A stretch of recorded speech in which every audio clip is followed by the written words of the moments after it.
Hello everybody, my name is Arjun and I will be showing you how to download and navigate Google Chrome. For reference, I'm using an Apple laptop, so this tutorial is best suited for other people that also have Apple products. So to start out, you're going to want to download Google Chrome if you don't already have it installed. So in order to do that, you're going to have to launch another browser such as Safari, which I have open right here. And if you click on this top search bar, you can go ahead and type in Google Chrome. And the first link that you'll see will allow you to download Google Chrome. So if you follow these steps, click Download Chrome, click Mac with Intel chip, and then you'll be sent to an instructions page. So I've already downloaded Google Chrome, so I'm not going to go through these steps again. But as you can see, it says open the file, so you'll find the file right here, and then you'll click on that and then follow the rest of the steps. So once you've done that and you open Google Chrome, it should look something like this. Right now it says I'm browsing as a guest because I want to show you how you can log into your Google Chrome account. So this icon on the top right, if you click on that, I'm going to select my account right here. And now I'm logged in to one of my Google accounts. As you can see, I've customized it since I use this pretty much every day, but yours might be a lot more blank. And I'm going to show you how you can add some of these features later. But to start off with the basics, first thing, most common thing you can do is click on the search bar and just type in whatever you'd like. For example, if you want to check the weather, you go here, and you'll get all these search options, different websites that you can go to. Let's say I like weather.com. I can open that. And from here, you just have your website where you can navigate in a bunch of different ways. So that's the most basic thing you can do.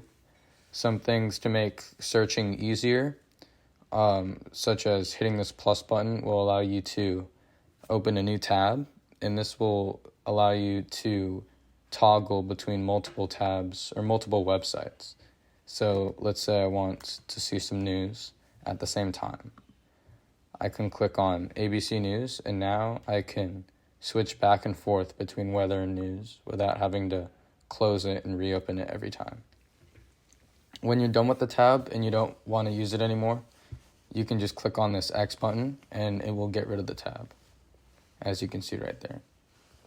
Some other basic features on this top section right here, you'll see new window. A new window, as you can see when I clicked it, it opens up a whole nother panel that you can drag around. You can see that I've basically made a new blank browser for myself. If you don't want this window anymore, you can just click the X button and it will go away. So now I'm going to show you some shortcuts that you can use to get to websites quicker. There are two ways to do this, and the first one is bookmarks. So as you can see, I already have bookmarks right here. This is called the bookmarks bar, this top section right here. And as you can see, I have my email there, I have Google Docs, a lot of stuff I use for school. So to create a bookmark, what you're going to want to do is look up a website that you want to access easily. Let's say you use it a lot. So I'll go back to weather.com. So if you're here at weather.com and you look on this star right here, if you click on that star, it will say bookmark added. So that means that you've created a bookmark for this website. You can name it whatever you want. So I'll just name it weather. And you can choose where you want it to be. So bookmarks bar is the easiest. I think it's the most convenient. And when you click done, now it is a bookmarked website. Since I already have all these other bookmarks, it'll show up. I have to click this arrow, these two arrows on the right, to get all my other bookmarks. So here is weather at the bottom that I just created. If I want it to show up on the actual bookmarks bar, what you can do is drag the title and move it into this bar. And when you release, it'll show up there. So now your weather is easy to access. So let's say I just opened Chrome and I want to go to see the weather. I can just simply click that button, and now I'm into the website.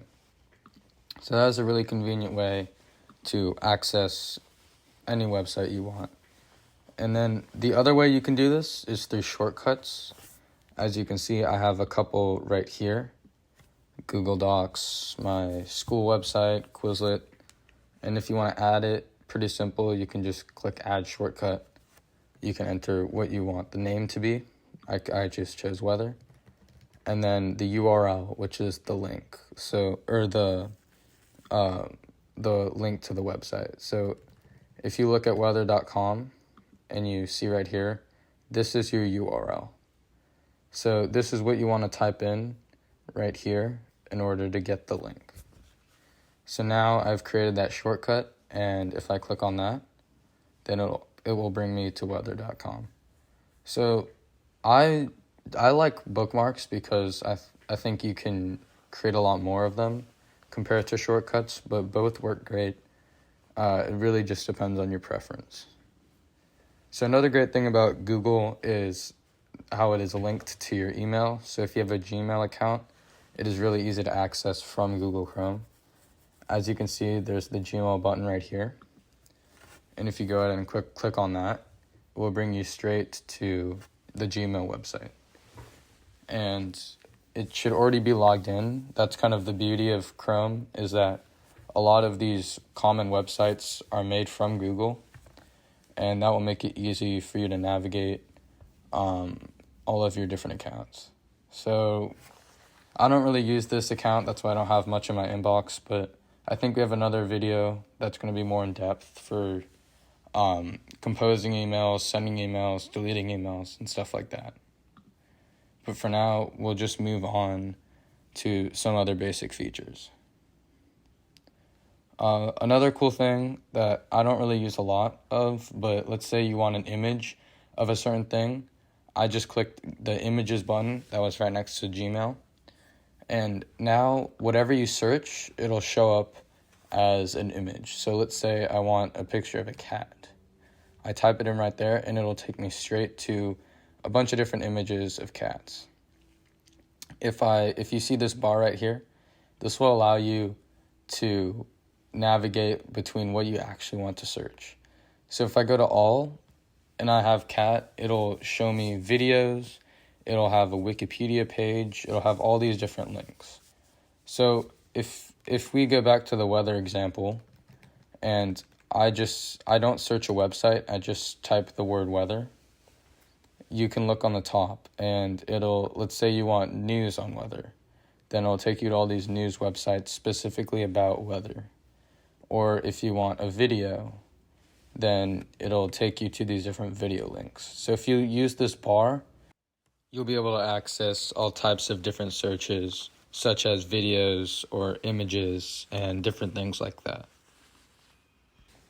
So lastly, I'm just going to go over basic settings for your Google account. If you go ahead and click on the three dots you can see on the top right, and towards the bottom you will see settings. If you go ahead and click on that, it will bring you to your settings. So there's a lot of things you can do here. I personally don't really access the settings that much, but it can be important if you want to, let's say, change your name and picture. As you can see right here, you can change your profile picture, your name, passwords. I can't show any of my passwords, obviously, but you can save passwords to your Google, and that will make it really easy when you access other websites. And maybe if some of you all want to go more in depth with that, we can do that in a future video. So that's pretty much the basic functions of Google. I showed you how you can type in search words to find images and news and other stuff like that, as well as how to access websites and create bookmarks. That's pretty much all I have. I hope you learned something. I hope this video was helpful. And thanks so much.